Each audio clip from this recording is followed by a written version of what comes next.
ওই বুড়োর সাথে বেয়াদবি হয়েছে, বুড়ো আল্লাহর কাছে নালিশ করছে, আল্লাহ জায়গায় ফেলাই দিছে। আল্লাহ তুমি এত তাড়াতাড়ি দোয়া কবুল করো। আল্লাহ কয় এইরকম মজলুমরা ছাড়তে যে দেরি, আর সে আজিমে পৌঁছাইতে দেরি নাই। ও যুবক, ছোট বড় যারাই আছিস, ভদ্র হ। শোনা, মুরব্বীদেরকে দেখলে সাইকেল স্লো চালাও, মোটর সাইকেল আস্তে চালাও, দেখলে নেমে দাঁড়াও, বিনয়ের সাথে একটা সালাম দাও, আসসালামু আলাইকুম রহমতুল্লাহ। তুমি না খলাক নাকুম, কারণ তোমারে বানাইছি মাটি দিয়ে, মাটির যোগ্যতা তোমার মধ্যে নাও, তুমি দামি হবা, তোমার মধ্যে আমানতদারি থাকতে হবে। তোমার কাছে 100 টাকা দিলে তুমি 500 টাকা বানায় দাও, 100 টাকা দিলে 500 টাকা বানায় দাও। তোমার কাছে একটা কথা যদি কেউ বলে, ওইটাকে আমানত করো, ওইটাকে হেফাজত করো, ওইটা তুমি 12 জায়গা ছড়াই দিয়া ওই লোকটাকে অপমান করো না। এই ভদ্রতা, নম্রতা, সভ্যতা, আমানতদারি আল্লাহ তাআলা পছন্দ করে বিদায় আল্লাহ কা মিনহা খলাকনাকুম, তোমারে বানাইছি আমি মাটি দিয়ে। কথা কি বুঝছেন? এই গুণগুলো আমাদের অর্জন করা দরকার আছে। যুবক, করবা কথা বলো, সালাম দিবা বিনয়ের সাথে। সালাম দেখি, আসসালামু আলাইকুম, সুর সালামে সুর তো সেইরকম কেমন যেন থাপ্পড় দেয় বাপ। আসসালামু আলাইকুম হুজুর, কয় টিপ মারি আইছেন? আমার সাথে সাক্ষাৎ করতেছেন। হুজুর কয় টিপ মারি আইছেন? আমার সাথে দেখা করতেছে। এতে কি বুঝছি জানো? তুমিও বিয়াদব, তোমার মাও বিয়াদব, তোর আব্বাও বিয়াদব, তোর পূর্বপুরুষ বিয়াদব, তোর গ্রাম ধরে বিয়াদব। কথা কোন ঠিক ঠিক না? তোরে কেউ আদব শিক্ষা দেয় নাই। আমি টিপ মারি না কি করি, তাই যে তোর দরকার কি? তুই এসে বলবি আসসালামু আলাইকুম হুজুর, অনেক কষ্ট করে আসছেন, কি খেদমত করতে পারি হুজুর? আসেন, আপনার রিসিপশনে আমরা আসছি হুজুর, ভিতরে বসার জায়গা, কি খেদমত করতে পারি? পানি দেবো হুজুর? আপনি ওয়াশরুমে যাবেন হুজুর, ফ্রেশ হবেন, কি কি লাগবে? তুমি এভাবে বলবা, কয়টি বাড়ি আইছেন, কয় টাকা মাইরি আইছেন, আর কয় জায়গা যাবেন? দাতালের বেটা দাতাল। টাকা এত টাকা থন কোন ব্যাংকে? ওরে হিসেব দিতে হবে। ও আমার ছেলের বয়সীও না, সে আমার এই কয়। বুঝছি যে তোমার গোষ্ঠী শুদ্ধ শেষ। কথা কন, আদবতা জস্তে আজ লুৎফে ইলাহি বেনে বরসার বেরো হর যা কে খাহি। আদবতা জস্তে আজ লুৎফে ইলাহি বেনে বরসার বেরো হর যা কে খাহি। আদবের টুপি মাথায়, ও যে দেখেন একটা লাইট মারতেছে আদবের ঠেলায়, মাদ্রাসার মধ্যে আদবের ঠেলায় লাইট মারতেছে। আমি এদিকে আদব পড়াই আর ও জায়গাতে ফোকাস মারে। মিনহা খলাকনাকুম, মানুষে বানাইছে মাটি দিয়া, এদিক থেকে অফিহা নুরিদুকুম, আল্লাহ কয় আবার তোমারে মাটির মধ্যে এনেই ছাড়বো। খেয়াল, এই আরে খেয়াল কর, এই কথা কি কইছি কদি তা আর শুনবি না, তা তুই বুঝে গেছিস। ওর মোবাইল বড় দেখছেন কিভাবে ফিট করে বুঝে গেছি। মানুষ যে ভালো স্কুলের গুলো তুই কেউ কনতে শিখবি। অফিহা নুরিদুকুম, এই ওলামাইকের কাছে শুনতে গেল, আল্লাহ বলেন নাই বানাইছি আমি মাটি দিয়ে, পরে অফিহা তাউদুন, তোমরা আবার একটু আইসো মাটির মধ্যে, আবার একটু আইসো, এ বলে নাই। যদি কয় যে আইসো, তাহলে কি কেউ যাব? আল্লাহ কয় তোমার আশা লাগবে না, নুরিদুকুম, যে যেখানে থাকিস আমি কান ধরে মাটির নিচে এনেই ছাড়বো। কতক্ষণ ঘরে আমার ত্রাবরিবার আসমা আকে বাজে রে জমিগার দিনহা আলায়া সাকিনাল কসরিল মুআল্লা সাতুদফানু আন করিবিন ফিত তুরাবি। 500 তলা দালানের উপর তলায়ও যদি তুমি মরো, তোমাকে রাখা হবে কোথায়? মাটির নিচে। নুরিদুকুম, এই কবরস্থানে এনেই ছাড়বো। আবার এই কবরস্থানে মাটি হয়ে গেছো, তুমি মনে করছো যে বাইসে গেলাম, মাটি তো হয়ে গেছে, আর কোনো জয় ঝামেলা নাই।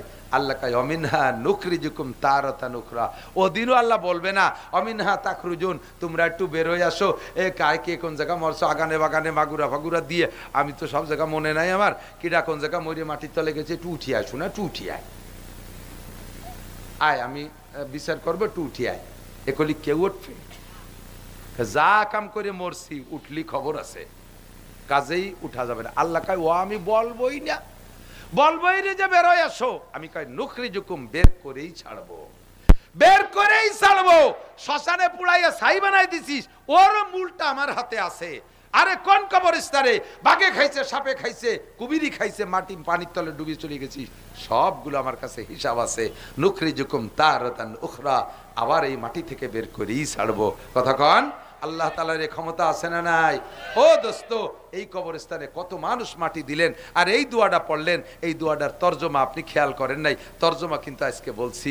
তাহলে আমাকে মাটির থেকে আল্লাহ বানাইছে, দাবি আল্লাহর যা সেটা আমি আল্লাহকে দেব, আবার মাটির মধ্যে আমাকে নিয়ে ছাড়বে, মাটির মধ্যে যাইতে হলে আমাকে রেডি হয়ে যেতে হবে। প্রথম ঘাটি, প্রথম রিমান্ড ঘর আমার জন্য কবরস্থান। ওই জায়গা আমাকে যদি অ্যারেস্ট করে ফেলে তাহলে কিন্তু আর বাঁচার কায়দা নেই। ও জায়গা বাঁচার উপায় একমাত্র 5 ওয়াক্ত নামাজ। 5 ওয়াক্ত নামাজটা ঠিক করে কবরে যান। আবার কিয়ামতের ময়দানে উঠতেই হবে, আল্লাহ উঠেই ছাড়বে, উঠাইয়া 4টি প্রশ্ন করা হবে। মেন আন উমরিহি ফিমা আফনা, 70-80 বছরের সময় কোথায় লাগাইছো? আন শাবাবি ফিমা আবলা, এ যুবক যুবতী যৌবনকালটা ফেসবুক আর ইউটিউবের পিছনে রাত 2-3 পর্যন্ত এভাবে নষ্ট করছে। শিক্ষা সফরে আকাম কুকাম করিয়ে কলেজের পিছনে দাঁড়ায় দাঁড়ায় ভাও গল্প করিয়ে সময় নষ্ট করছিস, সময়টা কোথায় কাজে লাগাইছিস একটু কইয়ে যা। আর একটা ঘটনা যদি দেখাইতো তাহলে তারা কলেমা পড়তো হাজার হাজার অমুসলমানরা। যেমন নবী আলাইহিস সালাতু ওয়াস সালামের কাছে রাত্রে আইসা আবু জাহেল কয়, পূর্ণিমার চাঁদনি রাত্রে, বাতিজা তোমাকে নবী বলে স্বীকার করতে পারি, তুমি যদি আকাশের চাঁদটাকে 2 টুকরো করে দেখাইতে পারো। কিচ্ছা শুনেছেন, এসে গেল একটু বলি তো। হুজুর, এ ক্ষমতা তো হুজুরের হাতে না, ক্ষমতা কার হাতে? চাঁদ দ্বিখণ্ডিত করার চ্যালেঞ্জ হুজুর গ্রহণ করতে পারেন নাই, কারণ হুজুর তো মানুষ। হুজুর বলেন এই ক্ষমতা তো আমার হাতের না। কুলিল্লাহুম্মা মালিকাল মুলক, এ জগৎ ও জগৎ সর্ব জগতের মালিক কে? চাঁদ রে ভাঙলে ভাঙবে আল্লাহ, আমি তো এটার দায়িত্ব নিতে পারি না। তবে তুমি বলেছো দেখি সাহেবে চাঁদ, চাঁদের মালিকের সাথে একটু যোগাযোগ করে দেখি। হুজুর জিম ধরে বসছে, জিবরিল আলাইহিস সালাম আসছে, মা তাহজান ইয়া রাসূলুল্লাহ, হুজুর কি চিন্তা করেন? হুজুর বলেন আজকে তো উপযুক্ত একটা সুযোগ পেয়ে গেছি, মিস্টার আবু জাহেল আজকে কলেমা পড়বে যদি চাঁদটাকে আকাশে 2 টুকরো করে দেখানো যায়। আমার আল্লাহ বিশাল পৃথিবীকে ধ্বংস করে দেবে, আসমান জমিনকে ধ্বংস করে দেবে। সামান্য এক মুহূর্তের ভিতরে সে আল্লাহ তাআলা চাঁদটাকে 2 টুকরা করতে তার একটু কষ্ট বেগ পেতে হবে না। জিবরাইল তো তার মাধ্যমে যদি এত বড় আন্তর্জাতিক খ্যাতি সম্পন্ন ধামড়া এইটা যদি আজকে একটু কলেমা পড়ে, তাহলে তুমি একটু আল্লাহর সাথে যোগাযোগ করো, দি হয় নাকি ঘটনাটা। জিবরাইল কয়, হুজুর ইসবির সোয়ান, একটু অপেক্ষা করেন, আসি। উপর থেকে জিবরিল ফি তারফাতিল আইন, চোখের এক পলকের মধ্যে আসমান থেকে ঘুরে আইসা আল্লাহর ওয়ার্ডার নিয়ে এসে নবীকে, ঘটনা হতে হবে তো নবীর একটু আঙ্গুলের ইশারা হতে হবে, তারপরে না আল্লাহ বলবেন, আল্লাহ কাজ করবেন। তো নবী পাককে জিবরাইল বলে, হুজুর আপনি ওই আবু জাহেলের সামনে আঙ্গুল দিয়ে এমন করে একটা লম্বা দাগ দেন চাঁদের দিক তাকাইয়া। আবু জাহেল দেখতেছে, হুজুর আঙ্গুল দিয়ে ইশারা করলেন, চাঁদটা আকাশের 2 টুকরা দুদিক সরে চলে গেল। বলবেন না সুবহানাল্লাহ? এখন আবু জাহেল কন্ট্রাক্টে আটকে গেছে না। পড়েন, আপনার তো কথা ছিল আমি চাঁদ ভাঙতে পারলে আপনি কলেমা পড়বেন, আমি তো চাঁদ ভেঙে দেখাইছি। তা আবু জাহেল কয় যে বাতিজা কি চাঁদ ভাঙলো নাকি মাঝখানে মেয়া গাইছে দাঁড়ালো বুঝতে পারতেছি না। কত বড় কবিস! তাহলে তুমি কখন কলেমা পড়বা, আর কি বিশ্বাস লাগবে? রাতের বেলা বহিরাগতরা মক্কায় ব্যবসা বাণিজ্যের জন্য যে দল আসতেছে, ওরাও তো আকাশে দেখছে ঘটনা। যদি সত্যি তুমি চাঁদ টুকরা করে থাকো তাহলে সকালবেলা ওরা রিপোর্ট দেবে, ওদের রিপোর্টের পর আমি রেজাল্ট দেব। তা আচ্ছা ঠিক আছে হোক। এর আগেও আর একটা দাবি করছে, চাঁদ যদি আকাশে 2 খণ্ড করতেই পারো তাহলে চাঁদ 2 খণ্ডকে তুমি নামাইতেও পারো। চাচা এত বড় চাঁদে মক্কায় নামালি তো মক্কা মাটির তলে ডেবি চলে যাবে। তাহলে বুঝছি তুমি নবী না, তাহলে এটুকু করে দেখাতে হবে। জিবরিল বললেন শুধু ইশারা করেন, পানশাক্কাল কামার, কোরআন শরীফের আয়াতের শব্দ আছে। নবী পাকের আঙ্গুলের ইশারায় চাঁদ দ্বিখণ্ডিত। হুজুর এভাবে হাত দিয়ে ইশারা দিলেন আর 2 টুকরা চাঁদ জমিনের উপরে আইসা জাবালে আবি কুবায়েস আর জাবালে কাইকুয়ান, মক্কা হেরেম শরীফের পাশেই 2টা পাহাড়, 2 পাহাড়ের উপরে 2 টুকরা পড়ে গেছে। যেমন সাইজ হওয়া দরকার ওই সাইজ করে এসে পড়ছে। 2 চাঁদের মাঝখান দিয়ে ফাঁকা, ওই পাশের পাহাড়গুলো দেখা যাচ্ছে। হুজুর বলেন চাচা এবার বলো লা ইলাহা ইল্লাল্লাহ মুহাম্মাদুর রাসূলুল্লাহ কও। কয় তাও কব সকালে, এখন হবে না, পথিকদের কাছে শুনে নেই। নবী আলাইহিস সালাম যে বিছানায় শুয়ে পড়ছেন ওই খবিশটা রাত্রে আর ঘুমাই নেই, ও রাত ভর এই আগন্তদের অপেক্ষায় আছে। ফজরের সময় যারা মক্কায় পৌঁছে গেছে এদের কাছে ওই আবু জাহেল যাইয়া জিজ্ঞেস করতে চাই, তোমরা রাত্রে আকাশে কিছু দেখছো? কয় যে হ্যাঁ, আমরা তো চলতি পথে একবার থেমেই গেছি যে সম্ভবত কিয়ামত হবে।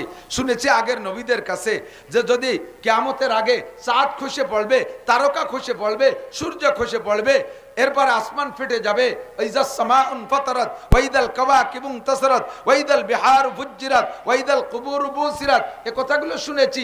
কবরের থেকে মানুষ বেরিয়ে পড়বে, সাগর শুকিয়ে যাবে, আসমান ভেঙে পড়বে, তারকারাজি ছিটকে পড়ে যাবে, সূর্য চন্দ্র খসে পড়বে, এগুলো শুনেছি কিয়ামতের আলামত। তো ভয় পাচ্ছিলাম যে আকাশে দেখি চাঁদটা ভেঙে গেল, এরপরে দেখি সা গতিতে মাটির দিকে চলে আসলো, তখনই আমরা থেমে গেছি, এই বুঝি কিয়ামত হয়ে গেল। কিছুক্ষণ পরে দেখি আবার সা গতিতে চাঁদ দুই টুকরা আকাশে গিয়ে সুন্দর করে মিশে গেল। একটু কন্যা সুবহানাল্লাহ। তাহলে আমার নবী যা নবীর কাছে যা দাবি করেছে, ও যতটুক দাবি করেছে তার চেয়ে বেশি দেখাইতেছে না? তাহলে আবু জাহেল এবার কলেমা পড়বে, হুজুর এসে বলছে চাচা যান কি রেজাল্ট কি? কয় বাবা সবই ঠিক আছে, কিন্তু আমার আজকে একটা পাক্কা ইয়াকিন হলো, এতদিন মনে হতো যে তুমি ছোট মোটো কোনো টুটকা জাদুকার, আজকে পূর্ণ বিশ্বাস যে তুমি বিশ্বের শ্রেষ্ঠ জাদুকার। গুপ্তে নাবুদ মেসলে তু সাহের দেগার, আবু জাহেল কয় গুপ্তে নাবুদ মেসলে তু সাহের দেগার, সাহেরারা সার তুই ও তাজ সার। বাতিজা আমি এতদিন মনে করতাম ছোট জাদুকর, মাটির উপরে জাদুকর, আঙ্গুল দিয়ে ইশারা দাও মলমল করে শিকড় উঠে তোমার কাছে চলে আসে, রাস্তায় যে হাঁটো পাথরে জাদু করো, তারা তোমার কলেমা পড়ে তোমার সালাম দেয়, মনে করতাম যে মাটির উপরে তোমার জাদু চলে, তুমি ছোট মোটো একটা জাদুকর। এখন দেখি তুমি আকাশে চাঁদের মধ্যেও জাদু করতে পারো, তোমার চাইতে বড় বড় জাদুকর পৃথিবীতে আর নাই।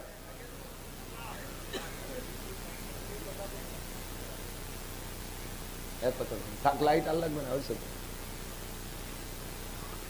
আল্লাহ কেমন লাগে কন্ত? যতটুক দাবি করছে তার চেয়ে পাইয়ে গেল বেশি। কলেমা পড়া উচিত না? নবী পাক অভিযোগ করলেন, রব্বি ইলা মান আরসালতানি, ও আল্লাহ তুমি আমারে কার কাছে পাঠাইছো? যতটুক দাবি করেছে তার চেয়ে বেশি দেখাইলাম, তুমি তোমার কুদরত দেখাইয়া দিলে আল্লাহ। তারপরে সে আমারে জাদুকর কয়, আল্লাহ কয় লা তাহজান ওয়ালা তাখাব, টেনশন করো না, ভয় পেও না, লাস্তা আলাইহিম বিমুসাইতির ওয়া মা আলাইকা ইল্লাল বালাগ, তোমার দায়িত্ব শুধু পৌঁছিয়ে দেওয়া, কলেমার দাওয়াত তুমি পৌঁছিয়ে দিবা, হিদায়াত গ্রহণ করার জিম্মাদারি তার কাছে। মাই ইন্নাকা লা তাহদি মান আহবাবতা, তুমি যাকে পছন্দ করো তাকে তুমি হিদায়াত দিবা, এই ক্ষমতা তোমার হাতে না।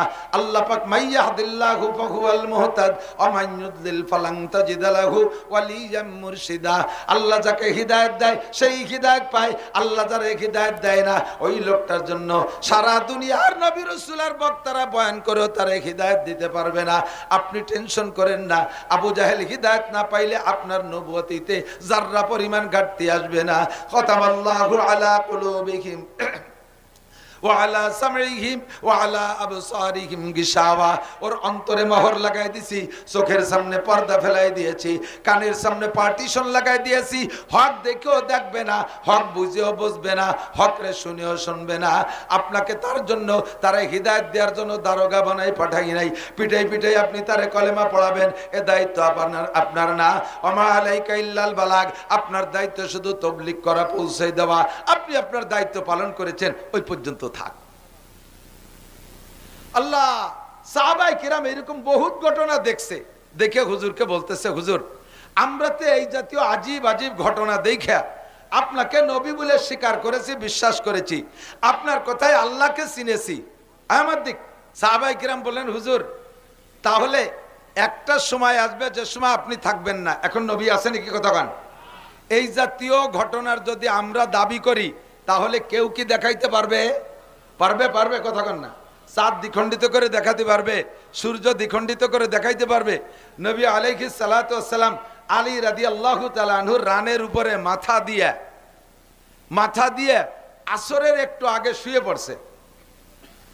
শুইছে তো হুজুর ঘুমাই গেছে, ঘুমাইতে ঘুমাইতে এমন টাইম পর্যন্ত চলে গেছে যে বেলা ডুবার একটু আগে আসরের মাকরু ওয়াক্ত পর্যন্ত চলে গেছে। এই সময় হুজুর ঘুম থেকে উঠছেন, অথবা হুজুর আসরের নামাজ পড়ছে, আলী পড়ে নাই, পড়িয়ে হুজুর আলীর রানের পর মাথায় দিয়ে শুইছে। তো হুজুর তো নামাজ পড়ছেন, আলী পড়েন নাই, আর আলীর রানের উপরে নবী মাথা দিয়ে শুয়ে থাকার কারণে আলী হুজুরের ঘুম ভাঙ্গার নাই। এই করতে করতে বেলা ডুবার একটু আগে মাকরু ওয়াক্ত পর্যন্ত চলে গেছে, এই সময় হুজুরে ঘুম ভাঙছে।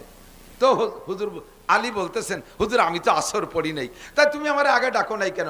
কয় হুজুর আপনাকে যদি ঘুম ভাঙ্গাই তাহলে আপনার কষ্ট হবে, এজন্য আপনাকে ডাকি নাই। হুজুর আমি তো আসর পড়ি নাই। হুজুর বললেন, আল্লাহ তোমার আলী তোমার নবীর খেদমতে যাইয়া সে আসরের নামাজ পড়তে পারে নাই, এখন বেলা মাকরু ওয়াক্ত হয়ে গেছে, পরিমাণ মতো বেলা উঠাইয়া দাও, যে টাইম পর্যন্ত বেলা আসলে আসরের নামাজটা মুস্তাহাব ওয়াক্তে থাকে বেলা সেখানে এনে দাও। আল্লাহর নবী দাবি করলেন, দোয়া করলেন, আল্লাহর হুকুমে বেলাটা আরো উঁচু হয়ে চলে আসলো। সহিহ বুখারী শরীফের হাদিস। সাহাবায়ে কিরাম বলেন, হুজুর এগুলো দেখে দেখে আমরা বুঝছি আপনি শেষ নবী, আপনি সহি নবী, আপনি সঠিক নবী, আর আপনার কথায় আল্লাহকে পেয়েছি। আর এক সময় আসবে ঘটনাগুলো শুধু উলামায়ে কিরাম বলবে আর পাবলিক বুকার মতো শুনবে আর বিশ্বাস করবে। আমাদেরও ঈমান তাদেরও ঈমান, এই দুই ঈমানের মধ্যে পার্থক্য আছে। কাদের ঈমানের দাম বেশি? আমি যদি আপনাদের কাছে জিজ্ঞাসা করি আমাদের ঈমানের দাম বেশি না সাহাবায়ে কিরামদের ঈমানের দাম বেশি, তাহলে আমরা অবশ্যই বলবো, এটা আমাদের ঈমানি দায়িত্ব, আমরা বলবো সাহাবায়ে কিরামদের ঈমানের দাম বেশি। বলেন কাদের ঈমানের দাম? কাদের ঈমানের দাম বেশি? সাহাবায়ে কিরামের ঈমানের দাম বেশি। কিন্তু নবী আলাইহিস সালাম জবাব দিলেন কি? হুজুর বললেন, তোমাদের ঈমানের চাইতে আমার আখেরি উম্মতের ঈমানের দাম 100 গুণ বেশি। তাদেরকে আল্লাহ তাআলা যদি এই জামানায় সৃষ্টি করতো তাহলে আমি নবীকে দেখতো, আমারে দেখার বদৌলতে যে ফজিলাত সাহাবা হওয়ার মর্যাদা এটা তারা পাইতো। তো তাদেরকে যেহেতু আল্লাহ তাআলা এখন সৃষ্টি করেন নাই, আল্লাহই তাদের পিছে ফেলায় দিয়েছে, কাজে আল্লাহ তাআলা তাদেরকে অন্যভাবে পুষিয়ে দেবে। তোমরা আমার সাথে থাইকা যারা কলেমা পড়ে ইসলাম গ্রহণ করবে, মুমিন হবে, তোমাদের ঈমানের চাইতে আমার আখেরি উম্মতের ঈমানের দাম আল্লাহ তাআলা 100 গুণ বাড়ায় দেবে। তোমাদের আমলের চাইতে তাদের আমলের মর্যাদা কত বেশি? হুজুর বলেন, মান তামাসসাকা বিসুন্নতি ইনদা ফাসাদে উম্মতি ফালাহু আজরু মিয়াতি শাহীদ।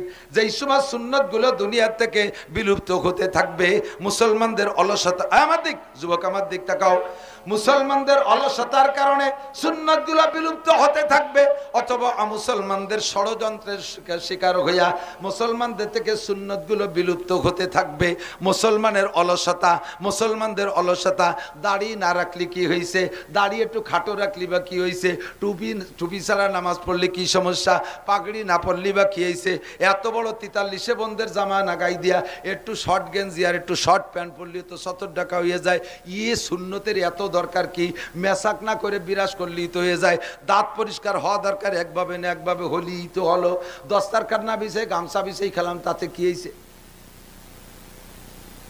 এইভাবে ঢিল ছাড়তে ছাড়তে সুন্নতগুলো সবই ভিতরের থেকে শেষ, কথা কন না কেন?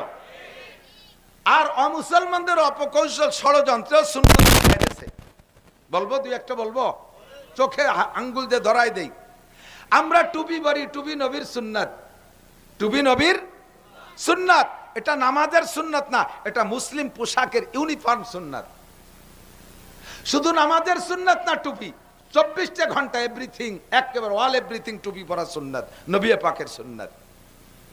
এই পারছেন না, পোশাকের অন্য জায়গায় হাত দাও, টুপি নামাইও না মাথার থেকে, কারণ টুপি হলো স্বাস্থ্যসম্মত। কেন?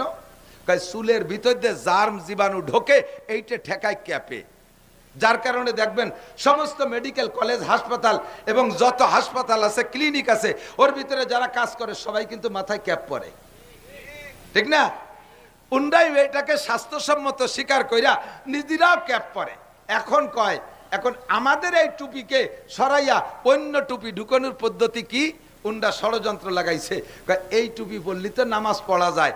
এখন মুসলমানের মাথায় টুপি থাকতে হবে, স্বাস্থ্যসম্মত কইছি যেহেতু, কিন্তু এমন টুপি পরাই ছাড়বো যেই টুপি বললে নামাজ পড়তে পারে না। সুন্দর করে আমাদেরকে অ্যাড দিয়ে দিছে, ভালো করে বুঝাই দিছে, ফার্স্ট ক্লাস আন্তর্জাতিক খ্যাতি সম্পন্ন পশ্চিমে শয়তান বক্তা, সে বুঝাই দিছে যে তোমাকে টুপিতে বারেন্দা নাই, আর বারেন্দা না থাকার কারণে সূর্যের তাপ খরা লাগে চোখে, এতে ধীরে ধীরে চোখের পাওয়ার নষ্ট হয়ে যায়। এজন্য তোমরা এই ক্যাপের সাথে একটা বারেন্দা লাগাও, স্বাস্থ্যসম্মত আরো ভালো হবে। উদ্দেশ্য হলো বারেন্দায় তো আর খুঁটি নাই, বারেন্দা লাগালি তো শক্ত কাপড় দিয়ে লাগাতে হবে, তো শক্ত একটা কাপড় দিয়ে বারেন্দা যদি এখানে লাগাই দেয় তাহলে বারেন্দা অবস্থায় সিজদা দিতে পারবে না, ওই টুপি পরে নামাজও পড়তে পারবে না। কেসা ষড়যন্ত্র। একটা সুন্নাত মেসওয়াক, এদিক টাকান, মেসওয়াক আছে পকেটে? কয়জনের পকেটে মেসওয়াক আছে? পকেট খুঁজলে মোবাইল নাই কার পকেটে? এত বড় মোবাইল, একটা কম্পিউটার ল্যাপটপের মতো মোবাইল প্যান্টের পাশার পিছন পাশে পকেটের মধ্যে ঠাইচিয়ে গুজে ঢুয়ে তুইছে। এত বড় সিগারেট ব্যানসনের প্যাকেট, তা তোমার পকেটে জায়গা পায়, মোবাইলে জায়গা পায়, তোমার পকেটের ভিতরে গাঁজা জায়গা পায়, ইয়াবা জায়গা পায়, ফেন্সিডিল জায়গা পায়, হিরোইন জায়গা পায়, অনেক কিছু তোমার পকেটে জায়গা পায়।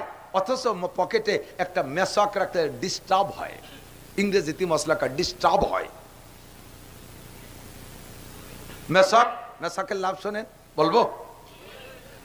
রেগুলার যারা মেসওয়াক করবে ওদের শারীরিক স্বাস্থ্যসম্মত স্বাস্থ্যগত দিক দিয়ে লাভ হলো, মেডিকেল সায়েন্সের আবিষ্কার, তিক্ত গাছের ডাল দিয়ে যদি কাঁচা ডাল দিয়ে রেগুলার মেসওয়াক করে তাহলে 1 নম্বরে দাঁত ভালো থাকে, 2 নম্বরে চোখের পাওয়ার বাড়ে, এগুলো শারীরিক লাভ, 3 নম্বরে হজমি শক্তি বাড়ে, 4 নম্বরে যৌন ক্ষমতা বৃদ্ধি পায়, 5 নম্বরে রেগুলার যদি তিক্ত গাছের ডাল দিয়ে মেসওয়াক করে তাহলে তার ডায়াবেটিস হওয়ার সম্ভাবনা কম থাকে। কথা বোঝেন? এ হলো আমার শারীরিক লাভ। এবার আমার উকরবি লাভ, পরলৌকিক লাভ কি? যুবকরা খেয়াল করো, আমার এই মেসওয়াকের দ্বারা আখিরাতের লাভ কি? 1 নম্বর লাভ, 5 ওয়াক্ত যারা অজুতে মেসওয়াক করে অজু বানাইয়া নামাজ পড়বে, যেই ওয়াক্তের অজুতে মেসওয়াক করে অজু বানায় নামাজ পড়বে, 1 ওয়াক্তের বিনিময়ে তাকে 70 ওয়াক্ত নামাজের সওয়াব দেওয়া হবে। পড়বেন 1 ওয়াক্ত ঈশা, আপনার আমল নামায় 70 ওয়াক্ত ঈশা লিখে দেওয়া হবে। সুবহানাল্লাহর জোর ভালো পেলাম না। আল্লাহ কয়টা আর একটু ভালো রে কও। আল্লাহ 2 নম্বর লাভ, এদিক 2 নম্বর লাভ হলো যারা রেগুলার অজুতে মেসওয়াক করে অজু বানাবে তাদের আমল, তাদের মরণকালে কলেমা নসিব হবেই হবে। লাভ কি? নবী পাক বলেন, মান কানা আখিরু কালামিহি লা ইলাহা ইল্লাল্লাহ ফাদাখালাল জান্নাহ। সময় দিচ্ছ, শরীর বীর্য সবের পিছনে শেষ করে দিচ্ছ, অথচ এর সামনে আখিরাত কেমন আর দুনিয়া কেমন? আল্লাহ কয় ওয়াল আখিরাতু খায়রু ওয়া আবকা। দুনিয়া কিছুক্ষণের জন্য ক্ষণস্থায়ী এবং অতি নগণ্য, আর জান্নাত হলো চিরস্থায়ী এবং অতি উত্তম। একটা কথা বুঝে নেন, কোন ব্যাপারে যদি আল্লাহ তাআলা বলেন এইটা কম, এইটা কম, কম অল্প, আল্লাহ যারে কম বলে অল্প বলে তার চেয়ে আর অল্প হওয়ার জায়গা থাকে না, ঠিক না? আর আল্লাহ যাকে বেশি বলে তার চেয়ে বেশি হওয়ারও আর উপরে জায়গা। আল্লাহ যাকে মন্দ বলে তার চেয়ে মন্দ আর হতে পারে, আর আল্লাহ যাকে ভালো বলে তার চেয়ে ভালো হতে পারে না। আল্লাহকে বল আখিরাতু খায়রু ওয়া আবকা, যা আখিরাত হলো সবচেয়ে ভালো এবং স্থায়ী, তার কোনো ফানা নাই, ধ্বংস নাই, তার কোনো ফানা নাই, ধ্বংস নাই। এ হলো তোমার জন্য আখিরাত তৈরি করে রেখেছি। তুমি শুনলেও বিশ্বাস করতে পারবে না। আল্লাহকে বলা উদুনুন সামিয়াত, তুমি শোনো নাই। জান্নাতের বিশাল বিস্তার আলোচনা তুমি শোনো নাই। যদি তুমি শোনো উলামায়ে কিরামের কাছ থেকে 2-4টা ওয়ালা খাতারা আলা কলবি বাশার, তোমার মেনে নিতেও কষ্ট হবে। এই যে যা কয় হুজুররা, এই কি সম্ভব? এই কি সম্ভব? জান্নাত সম্পর্কে নবী হাদিসের মধ্যে যা বলছেন এটা সম্ভব কি অসম্ভব? অসম্ভব না সম্ভব? একটু বলেন না। সম্ভব না? কি কি সম্ভব? দেখেন, অসম্ভবের মতোই মনে হবে বিদায় আল্লাহ তাআলা কা ওয়ালা খাতারা আলা কলবি বাশার, শুনলে তুমি মেনে নিতে কষ্ট হবে। যেমন জান্নাতের ভিতরে আপনাকে, এখন একবার বলি, আমরা সবাই বলি সুবহানাল্লাহ, একটা গাছ লাগানো হয়ে গেছে। গাছটা কিভাবে লাগাইছে? গাছের গোড়া উপর দিক, মাথা নিচে দিক। যারা এই বিশ্বাস না করে তারা কয় ফাও কথা, ফাও কোন জায়গা? উপর দিক কার সাথে গোড়া লাগায়? গাছের গোড়া যদি মাটির সাথে না থাকে তো ওই গাছ বাঁচে? ওই গাছে ফল ফুলায়? আর তা গোড়া লাগাবি বা কার সাথে? আল্লাহ পাক বলেন, নবী পাক বলে আদ দুনিয়া দারুল মিসাল, আমি কিছু কিছু দৃষ্টান্ত দুনিয়ায় রেখে দিয়েছি তোমার বোঝার জন্য, যে জান্নাতের গাছের গোড়া উপর দিক হবে, মাথা নিচের দিক, ওইও বাঁচবে এবং লাগানো সম্ভব। তার প্রমাণ তোমার দুনিয়ায়ও আছে। বড়ই গাছের মাথায় এই যে কুকরি মুকরি দিয়া ভিটে ছাড়ার লতার মতো হয়, পাতা বুতো নাই, স্বর্ণলতা, ওর গোড়া কি মাটির সাথে আছে? তোর গোড়া মাটির সাথে নাই তো রস পানি পায় কোন জায়গা? আর রস পানি পায় না বিদায় যে সে মরিয়ে যাচ্ছে, শুয়ে মুয়ে যাচ্ছে, তার চেহারা খারাপ তা তো না, তার চেহারা স্বর্ণের মতো বিদায় তার নাম স্বর্ণলতা। যার গুড়া মাটির সাথে আছে তার মাথা জড়িয়ে কুকরি মুকরি দিয়ে গেছে, আর এই স্বর্ণলতার গুড়া মাটির সাথে নাই, ফাঁকা জায়গা, সে স্বর্ণের মতো এত সুন্দর। দুনিয়ায় যদি আল্লাহ তাআলা এরকম রাখতে পারে, জান্নাতের মধ্যে পারে কি পারে না? এই গাছে যে ফল হবে, প্রত্যেক এক একটা ফলের ভিতরে 100 প্রকারের স্বাদ হবে। তাই এটা একটা ভাও কথা। ফল এক প্রকারের, স্বাদ 100 প্রকারের। কলার মধ্যে কলার স্বাদ, আমের মধ্যে আমের স্বাদ, খেজুরের মধ্যে খেজুর স্বাদ, আমের মধ্যে যত প্রকার আছে, ল্যাংড়া আমের এক স্বাদ, তারপর ট্যাংরা আমের আর এক স্বাদ, রূপালির আর এক স্বাদ, গোপালির আর এক স্বাদ, কথা কন না কেন? এই দুনিয়ায় আম তো খাইতে একটার মধ্যে তো 2 প্রকারের স্বাদ পাই না, তাও আছে দুনিয়ায়। একটা ফলের ভিতরে আল্লাহ তাআলা 3-4 প্রকারের স্বাদ ঢুকিয়ে রেখেছে। একটু গভীরভাবে ভাবলে আপনি খুঁজে বের করতে পারবেন। হরিত কি? হরিত কি চাবান? ওর ভিতরে আপনি কি পাবেন? 1 নম্বরে পাবেন তিতা, 2 নম্বরে পাবেন কষ, 3 নম্বরে পাবেন হালকা ভাবে, একটু অনুভব করে দেখবেন, খেয়াল করে, ওর ভিতরে হালকা হালকা মিষ্টিও আছে, আছে না? 4 নম্বরে ওর ভিতরে টকও আছে। এক হরিত কি একটুকু একটা ফেলাই দিয়ে ফল, তার মধ্যে যদি 4 প্রকার স্বাদ থাকতে পারে দুনিয়ায়, জান্নাতের ফলের মধ্যে আল্লাহ তাআলা 100 প্রকার স্বাদ দিতে পারবে কি পারবে না? গাছের গোড়া উপর দিক, মাথা নিচের দিক। একজন কা হুজুর এই উল্টো পাল্টা গাছ বানাবে কে? দুনিয়ার গাছের গোড়া নিচে, মাথা উপরে, সেই জন্য ফল পাচ্ছি, তোমরা কাঁচা দাও ভাসাবার হইয়া। বেস্টের মধ্যে কোনো কাঁচা দিয়া দিয়ে নেই, গাছের মাথা উপরে অলি পারা বাইরে খাচ্ছি, কাঁচা দিয়া লাগতে পারে, এই জন্য মাথা নিচের দিক, যাতে ফল তোমার না দ্বারে যায়। ফল একটা ফলও খুশা থাকবে না যে সুলিয়ে খাতি সময় নষ্ট হবে। কন্যা সুবহানাল্লাহ। এমন কি, আরে দুনিয়ায় অন্য সব ফলের গার খুশা সুলিয়ে ফেললেও খারাপ লাগে না, কিন্তু কলা যদি সুলিয়ে দেয় তার নাম হলে সুলা কেলা, এ কইলে তো গালি গালি ভাবতে, ঠিক না? জান্নাতের ভিতরে কলায়ও খুশা থাকবে না। ওয়াতালহিম মামদুদ, জিল্লিম মামদুদ, গাছের ছায়া হবে বিশাল লম্বা, ওয়াতালহিম মামদুদ, আর কলা হবে খুশা ছাড়া, ঝকড়া ঝকড়া কলা। সব ফল তোমার নাকের কাছে থাকবে, গাছের গোড়া উপর দিক, 8 বার মুখে নাকে ধাক্কা লাগবে, তারপরও তুমি অলসতা করে কামড়াই খাবা না। জান্নাতীরা হবে আন্তর্জাতিক খ্যাতি সম্পন্ন আলসিয়া। আপনারা সবাই অলস হবেন, একটা ফল কামড় দিলে খাওয়া হয়ে যায়, দড়িয়ে গালে দিতে যে দেরি, খাওয়া শুরু, তাও কেউ ছিঁড়িয়ে খাবে না। ফেরেশতারা এত ফল খান না কে? কিডা ছিঁড়িয়ে খায়, কিডা ছিঁড়িয়ে খায়? আমার চাচাজান মাওলানা আব্দুল ওয়াহাব সাহেব রহমাতুল্লাহ আলাইহি, এটা কি কাশিয়ানির মধ্যে নাকি? আলফাডাঙ্গা, ও তালিয়ার অল না, কাশিয়ানি। ওই হাজী আব্দুল জলিল সাহেবের জামাই হযরত মাওলানা আব্দুল ওয়াহাব সাহেব রহমাতুল্লাহ আলাইহি, চন্দ্রদিগেলে মাদ্রাসার প্রতিষ্ঠাতা প্রিন্সিপাল মোহতামিম সাহেব হুজুর, মাঝে মাঝে ছোট ছোট চুটকি বলতেন। তো উনি বলেন, 2 আইলসের গল্প শোনায়, কয় যে বেটা, এই জান্নাতে গিয়ে অলসতার কথা বলতে যে বলে জান্নাতীরা কত অলস হবে, বলতে গিয়ে উনি বলেন 2 অলস বড়ই গাছ তলা শুয়ে রয়েছে, রাস্তার পাশে একটা বড়ই গাছ, নিচে ওই তলে শোয়া। তো এক অলসের নাকের এই জায়গায় একটা পাকা কুল, পাকা বড়ই পড়িয়ে রয়েছে। কুলের গিরানে ও জিব্বে যে রস বেরে, বড়ের গিরান না আসলে জিব্বে লালা আসে না, শুয়ে নালাইয়ে কান ভেসে যাচ্ছে, অলসতা করে বড়ইটা ধরিয়ে গালে দেয় না। এই বড়ের জন্যই জিব্বে দিয়ে নাল পড়তেছে। পাশের জন শুয়া তারে বহুত রিকোয়েস্ট করছে, ভাই তুই বড়ইটা একটু ধরে গালে দিয়ে দে, ও দেয় না, ও তো তাই চাইছে। যার বড়ই সে যদি অলসতারে না খায়, তার ফাঁসের আইছে কি ধরে দেয় নাকি? এর মধ্যে এক লোক 2 দিন এভাবে চলে গেছে। এক লোক পাশ দিয়ে ঘোড়া দাবড়ায় যাচ্ছে, ওই শুয়ে চিল্লেছে, ভাই ভাই ভাই, কেটা ঘোড়া দাবড়ায় যাও, একটু দাঁড়াও। তো মনে করছে যে ডাকাতি বাঁধিয়েছেন, যে ঠিক গেছেন বিপদে আছে, তার দাঁড়াই না, যে ঘোড়া দাঁড়াইয়া ঘোড়াতে নামিয়ে খবর নিতে আসছে। আইসে বলে, কি খবর, কি বিপদে পড়ছো? বড়ইটা একটু গালে ধরে দিয়ে যায়, এর জুতো দিয়ে না বড়ই ভাত খাওয়া যায়। ঘোড়াতে নামাইছে, ওর নাহের বড়ই, নাকের কাছের বড়ই ওর গালে উঠে দিয়েছে। এখন রাগারাগি কাটি করি টরি করছে, তা তোর ফাঁসের জন্য বলতে পারিস না? ওরে তো বলতেছি 2 দিন আগে, তাহলে বড়ই কত আগে পড়ছে আল্লাহ জানে। সে ধরে যায় না কেন? তারে উনি সালিশ করতে চাই, তোর পাশের জন বিপদে পড়ছে, তুই এই বিপদটা উদ্ধার করে দে, তুই এক সময় বিপদে পড়তে পারিস। তুমি তো বলো ফার্স্ট ক্লাস সালিশ, আমি কি বিপদে না পড়িয়া আর ওর মতো অকৃতজ্ঞতার অকৃতজ্ঞের আচরণে কষ্ট না পেয়ে এভাবে বসে রয়েছি নাকি? 3-4 দিন আগে আমি এরকম দিনের বেলা ঘুমাই রয়েছি, ঘুমের মধ্যে অনেকে হা হয়ে যায় না, গাল খুলিয়ে যায়, আরে ঘুমাই রয়েছি, কুকুরি আছে আমার মুখের মধ্যে পেশাব করে দিতেছে, ওরে কলাম যে আমার মুখ কান একটু বন্ধ হয়ে দেওয়ার, কোনো মতো দললো না, সেই পেশাব আমার খাওয়াই লাগলো, আর ওরে আমি বড়ই দেরি দেবানি।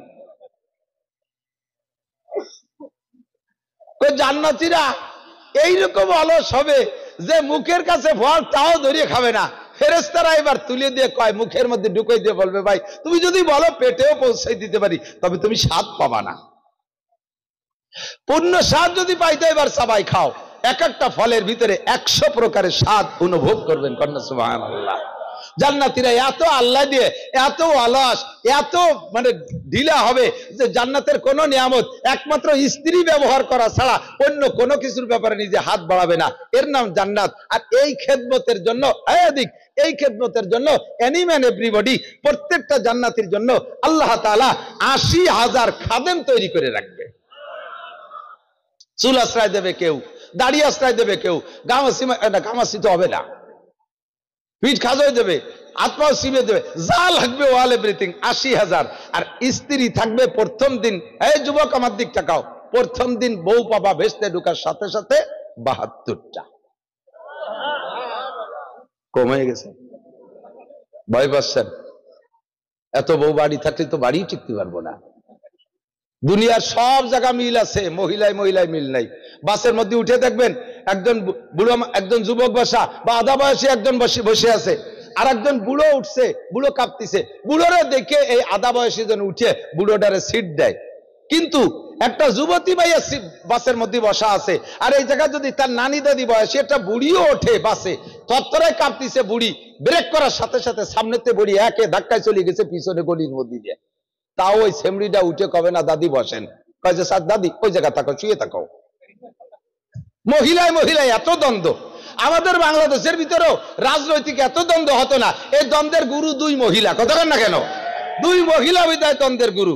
মহিলা মহিলায় ঝামেলা, একটা বউ দিয়ে জীবন ভরে কাটানো যায়, কিন্তু 2টে বিয়ে, অনেকে আছে একটু পুলক সাথে 2টে বিয়ে করবে, করিয়ে দেখো ঠেলা কারে কয়। বাড়ি আর ভাত খাতি পারবা না, ব্যাটিং দিয়ে 12 মাস কাল তবলিগির মার কাছে তা লাগবে, চিল্লাই চিল্লাই কাটানো লাগবে। সেই ভয়তে তো 72 খবর শুনে সুবহানাল্লাহ কই নেই। নিশ্চিত থাকেন এই 72টা স্ত্রী, এই যুবকরা বাবা, সব বুড়ো কাকারা কিন্তু পাবেন না। আপনারা দুনিয়াতে একটা বিয়ে নিয়ে যান সাথে, এক বুড়োরও ব্যস্তের মধ্যে বউ দেওয়া হবে না, তবে ইনশাআল্লাহ সব বুড়ো যুবক হয়ে যাবে। সুবহানাল্লাহ। হুজুর আলাইহিস সালাম এইরকম তামাশা করছেন এক বুড়িরে জান্নাতের বিশাল বিবরণ দেওয়ার পরে বুড়ি খুশিতেই বাগ লাস্টে কয় যে বুড়ো, হুজুর বলতেছেন বুড়ো মানুষ একটাও ভেস্তে যাবে না, চুল পাকা দাড়ি পাকা মানুষ ভেস্তে যাবে না। বুড়ির মন খারাপ হয়ে গেছে, বুড়ি কান্না কাটা বাপ। হুজুর হাসি দিয়ে বলেন যে বুড়ি তুমি জান্নাতে যাওয়ার সময় বুড়ি থাকবা না, তুমি হয়ে যাবা 16 বছরের যুবতীর মতো, তুমি হয়ে যাবা 30 বছরের যুবতীর মতো হয়ে যাবা। তো সবাই পাবেন জান্নাতের ভিতরে 72 জন স্ত্রী, যে ওরা আপনাকে আনন্দ দেওয়ার জন্য গান গাইবে। কি কইয়া? নাহনুল খালিদাতু ফালা নাবিদু, আমরা চিরকাল আছি, চিরকাল থাকবো, কোনোদিন আপনাকে ছেড়ে যাব না।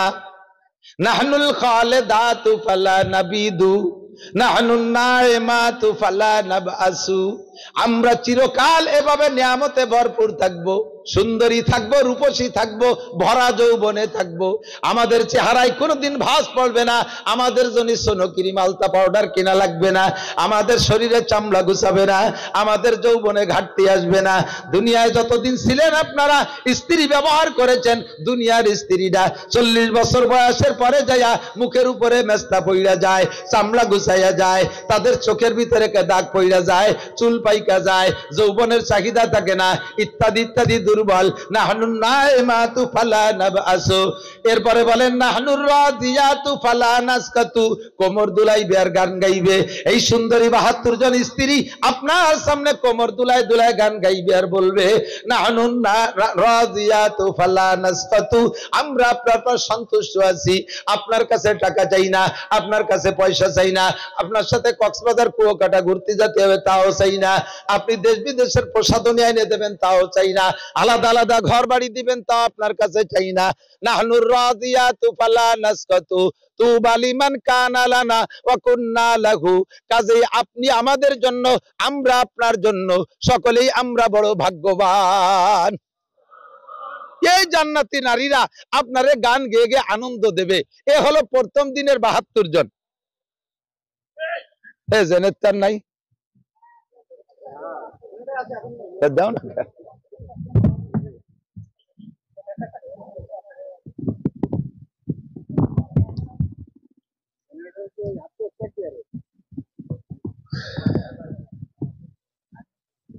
একটু জিকির করে ফেলি একবার, কয়েকবার। লা ইলাহা ইল্লাল্লাহ,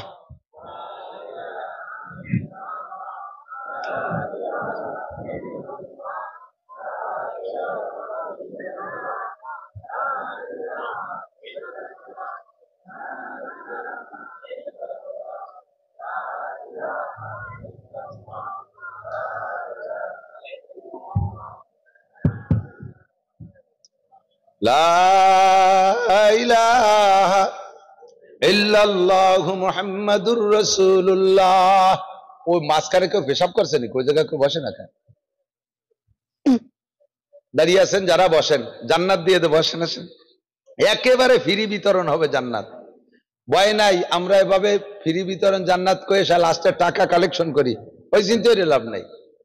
ছোট্ট আমলের মাধ্যমে জান্নাতে চলে যাবেন, অল্প সহজে। আমার সিস্টেমই হলো, আল্লাহ পাক বলছেন বাশশিরু, নবী পাক বলছেন বাশশিরু ওয়ালা তুনাফিরু, উম্মতরে সুসংবাদ দাও। এই জান্নাতের সুসংবাদ দিতে হুজুর বলছেন তাই আমি দিচ্ছি, কিন্তু আপনারা আবার মনে করেন না যে শুনে লাভ কি, জান্নাতের সুসংবাদ দিতে বলছে। ওয়ালা বাশশিরু ওয়ালা তুনাফিরু, ভয় দিয়ে উম্মতরে ভাগাই দিও না। ইয়াসসিরু, হুজুর বলেন সহজ আমল শিখাই দাও, সহজ আমল শিখাই দাও, যাতে সহজে বেহেশতে চলে যেতে পারে। ওয়ালা তুআসসিরু, কঠিন কঠিন আমলের কথা উম্মতরে বলার দরকার নাই। এটা আলেম ওলামা, তোমরা যারা পারো আমল করে, কঠিন আমল, তোমরা সারা রাত দাঁড়ায় দাঁড়ায় তাহাজ্জুদ পড়তে পারো, তোমরা মাসে 10টা কোরআন খতম দিতে পারো, পাবলিকইও পারবে না। পাবলিকই সহজে বেহেশতে যেতে পারে কিভাবে, সেই পদ্ধতি শিখাই দাও। এক জায়গায় বসে যদি পড়েন, এদিক তাকান, শুধু শুধু পড়েন সূরা ইখলাস পড়ি, আমরা একবার পড়ে ফেলাই বিসমিল্লাহির রহমানির রহিম, পড়বেন না? পড়বেন না? কুল হুয়াল্লাহু আহাদ আল্লাহুস সামাদ লাম ইয়ালিদ ওয়া লাম ইউলাদ ওয়া লাম ইয়াকুল লাহু কুফুয়ান আহাদ। কয় আয়াত? 4 আয়াত।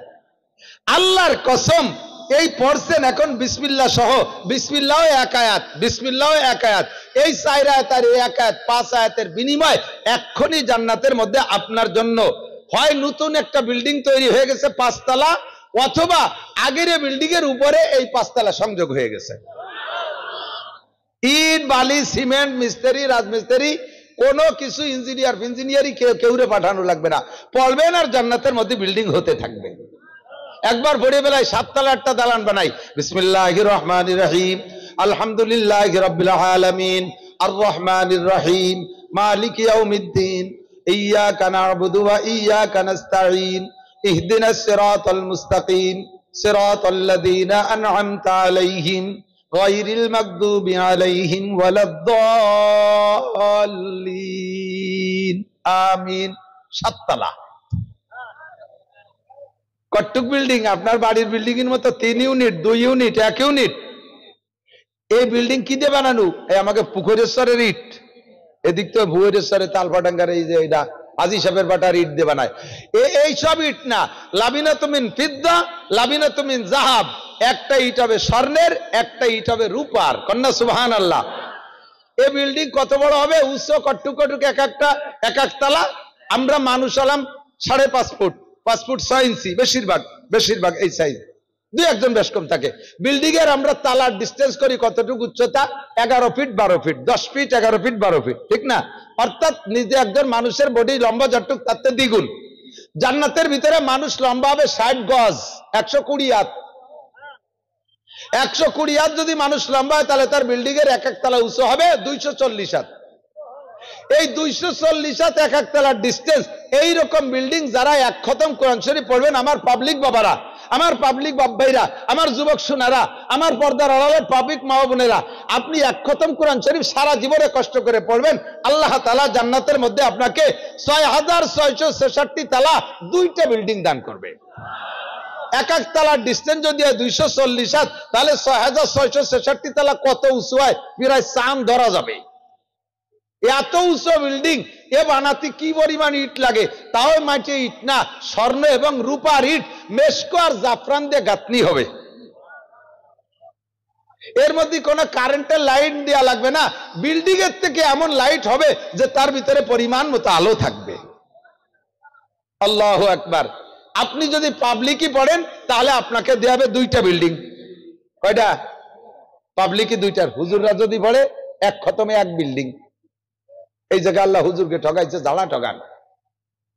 পাবলিকই বললে এক খতমে 2 বিল্ডিং, আর হুজুররা বললে এক খতমে 1 বিল্ডিং। খালি হুজুররা যেতে আজকে ধরা খাইছে কেন? পরিষ্কার সহিহ হাদিস, হুজুর বলেন ইয়াতলু ওয়া ইয়াতাতাউ লাহু আজরান। পরিষ্কার সহিহ হাদিসের শব্দ। পাবলিকে পড়ে আর হাফেজরা পড়ে, দুইজনে পড়ার পার্থক্য কি? হাফেজে পড়ে তুর তুর তুর করে পড়ে যায়, তার কোনো জায়গা ঘামে না, একটু কষ্ট হয় না, 1 ঘন্টায় 3 পারা। আর আপনারা পাবলিকই পড়েন 3 ঘন্টায় 1 পারা, ঠিক না? হুজুর পড়ে ওর কোনো জায়গা ঘামে না, আর পাবলিক এক খতম পড়তে যে টুপিতে জাঙ্গিয়ে মেঙ্গিয়ে পাততাইলে পর্যন্ত ভিজে যায়। খতম শেষ হওয়ার সাথে সাথে আল্লাহ ফেরেশতাকে বলে, হাফেজ সাহেবরে দাও 1 খতমের নেকি, খালেক মোল্লারে দাও 2 খতমের নেকি। কে আল্লাহ উনারে ডবল দেবো কে? কয় যে দেখছো গামছে কি পরিমাণ, পড়ার কারণে 1 খতম আর গামার কারণে আর 1 খতম। আল্লাহর কসম যদি মিথ্যে বলি, নবী পাক বলেছেন লাহু আজরান, তারা ডবল নেকি দেওয়া হবে পরিশ্রমের কারণে। কেন? সে পড়ে, আর পড়ার সিস্টেম কি?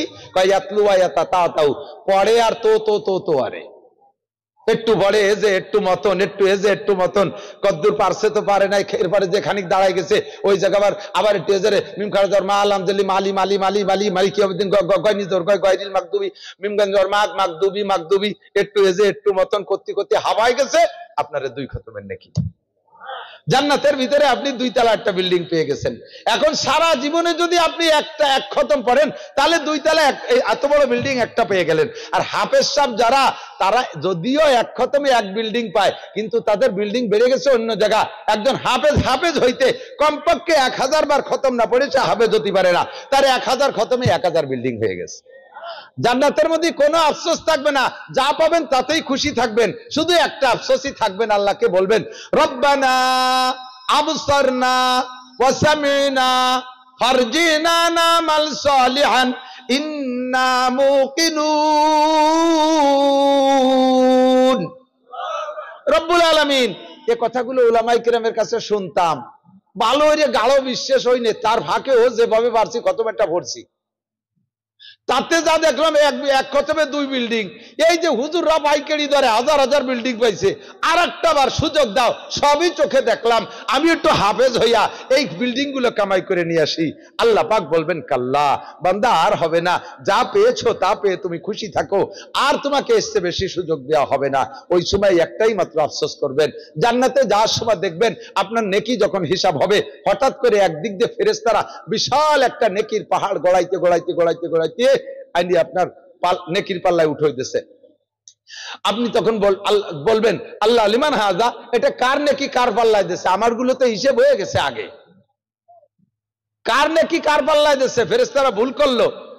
আল্লাহ বলবেন না, নেকির গায়ে ঠিকানা লেখা আছে, দেখো এই নেকির গায়ে ঠিকানা আছে, আপনি দেখবেন যে আপনার নাম লেখা। আল্লাহ এই নেকি কোন জায়গা পালাম, আমি তো করছি বলে আমার ভালো মনে পড়ে না। আল্লাহ পাক বলবেন তুমি এই দরুনা মাদ্রাসায় একটা কোরআন শরীফ কিনে দিছিলে, মনে আছে? সে তো কবে আমার মা মরি গেলি দিয়ে আইছি। ওই কোরআন শরীফ যত হাফেজে পড়ছে, পইরা যত নেকি কামাই করছে, একটা নেকি তোমার জন্য আলাদা করে রাখা হয়েছে। সেই নেকি এই যে আর একদিক দিয়ে আর এক গাতি নেকি আসবে, আর এক পাহাড়। এটা কার জন্য? কেন তুমি মাহফিলে বসে বারবার সুবহানাল্লাহ বলছিলে না, আলহামদুলিল্লাহ বলছিলে, আল্লাহু আকবার বলছিলে, চার দোকানে বৈশা সবাই হাসিনা খালেদার গল্প করছিল, তুমি সেই জায়গা ফাঁকে ফাঁকে 2-4 বার সুবহানাল্লাহ পড়ছিলে, মনে আছে? হ্যাঁ, তা তো একটু মনে পড়ে। সেই নাকি গুলো গুছাই রেখে এই পরিমাণ আনছি। আপনি তখনও বলবেন রব্বানা আবসারনা ওয়া সামি'না ফারজি'না না'মাল সালিহান ইন্না মুকিনুন। আর একটা বার দুনিয়ায় পাঠিয়ে দাও। এই 1-2 বার সুবহানাল্লাহ যদি এত নেকি, 1-2 বার আলহামদুলিল্লাহ যদি এত নেকি, ফাঁকে ফাঁকে কোরআন শরীফ কিনে দিলে যদি এত নেকি, মাঝে মাঝে আল্লাহ বললে একটু বলেন আল্লাহ, 4000 নেকি। বলেন না সুবহানাল্লাহ। একবার আল্লাহ বললে 4000 নেকি। একবার কলেমা পড়বেন লা ইলাহা ইল্লাল্লাহু মুহাম্মাদুর রাসূলুল্লাহ তামলাউ মা বাইনাস সামাই ওয়াল আরদ। আপনার একবার কলেমার বিনিময়ে আসমান জমিনের মাঝখানে যত ফাঁকা জায়গা আছে সব নেকিতে ভরপুর হয়ে গেছে। আপনি চিৎকার মেরে বলবেন আল্লাহ, এইভাবে নেকি হয় তা যদি ভালো করে বুঝতাম আর বিশ্বাস করতাম তাহলে আমি সময় লস করতাম না। আরেকটা বার তুমি দুনিয়ায় পাঠিয়ে দাও। আল্লাহ বলবেন ইকসাউ ফিহা, আর কথা হবে না, কথা বলবে না, পড়ে থাকো এখানে, কামাই করার দিন চলে গেছে। কাজেই দোস্ত সময় নষ্ট করব না। জান্নাতের এই বিশাল নেয়ামত, এই বিশাল বড় বিল্ডিং, 72 জন করে স্ত্রী, জান্নাতের ভিতরে ফল ফ্রুট গাছপালা, জান্নাতের প্রত্যেকের জান্নাতের ভিতরে 4টে করে নদী থাকবে। একটা হবে দুধের নদী, আর একটা হবে মধুর নদী, আর একটা হবে ফ্রেশ পানির নদী, আর একটা হবে শরবতের নদী। কের নদীতে কেউ পানি খাইতে যাবে না, প্রত্যেকের নদী থেকে যার যার চাহিদা পূরণ করবেন। কোনদিন এগুলো চর পড়ে বন্ধ হয়ে যাবে না। এই আপনাকে এই যে এই নদী কোন পাশে, সেটা এই পাশে বন্ধ হয়ে গেছিল না, যে সরকার কাছে কুটে ভিড়িয়েছে, সাইজ করে দিছে। এই জান্নাতের নদী চর পড়ে বন্ধ হবে না, তা ড্রেজার দিয়ে কাটা লাগবে না, জীবন ভরে চলতেই থাকবে। ও যুবক, জান্নাতের ভিতরে প্রথম দিন 72 জন স্ত্রী, এরপরে প্রত্যেক মাসে এক একজন পুরুষে 1000 করে বিয়ে করবে। এইটা মানা যাচ্ছে না হুজুর, এটা বিশ্বাস মানা যায়, বিশ্বাস হয়? জান্নাতের ভিতরে যে স্ত্রী পাবেন তাদের মুখের লালা এত মিঠে হবে, হুজুর বলেন লা বাযাকাত ফিল বাহরি লাকানাত আহলা মিনাল আসাল। এক মহিলা যদি দুনিয়ার পানিতে 1 ফোঁটা লালা ফেলে দিত, সারা দুনিয়ার পানি মধুর চেয়ে মিঠে হয়ে যেত। এটা কোনো মতো সম্ভব না। সারা দুনিয়ার চিনির কলের চিনি যদি মধুমতি নদীতে ডালে, তাতে কি এইটুক পানিরে মিঠে বানাতে পারবে? আর এক বিটি একটু স্যাট ফেলাই দেবে, তাতে সারা দুনিয়ার পানি মধুর চেয়ে মিঠে হবে। হাও কথা বাদ দিয়ে ভালো কিছু কর। আল্লাহর কিরে একটু ভাও কথা না, সবই অরিজিনাল কথা, ঠিক কি ঠিক না? বিশ্বাস হয়? আমি চোখ দিয়ে দেখলে ভুল হতে পারে, আমার নবী বলেছেন, এর মধ্যে করে সন্দেহ। এত বড় জান্নাত কামাই করে ব্যবহার করবেন কতদিন? আল্লাহ পাক বলেন ওয়ামাল হায়াতুদ দুনিয়া ইল্লা কালিল ওয়া ইন্নাদ দারাল আখিরাতা লাহিয়াল হায়াওয়ান। দুনিয়ায় তুমি যত লম্বা হায়াত পাও না কেন, একটু যারা একেবারে সামান্য হায়াত। অরিজিনাল হায়াত হলো আখেরাত, যা মরার পরে শুরু হবে, প্রত্যেকের মরার পরে তার আখেরাত শুরু হবে, আর কোনোদিন শেষ হবে না। যুবক, কোনোদিন শেষ হবে না। আখেরাতে জান্নাতে যাওয়া, তাও শেষ হবে না। আখেরাতে জাহান্নামে যাওয়া, খালিদিনা ফিহা আবাদা, এই আখেরাতের জাহান্নামের মধ্যে থাকবা, কোনোদিন বের হতে পারবা না। বর্তমানে এই যে কি বলা হয়, অন্তর্বর্তীকালীন সরকার এক দলে ধরে ধরে জেলে দিচ্ছে না, পাইকারি দরে। আবার ফখরুদ্দিন চাচা বেশ কিছু আটকাইতে হয়ে গেছিল, সেগুলো দীর্ঘদিন এতেকাফের পরে এবার সে জাহান্নামের গেট খুলে দিচ্ছে, আইছেই দূর দূর করে বার হয়ে চলে গেছে।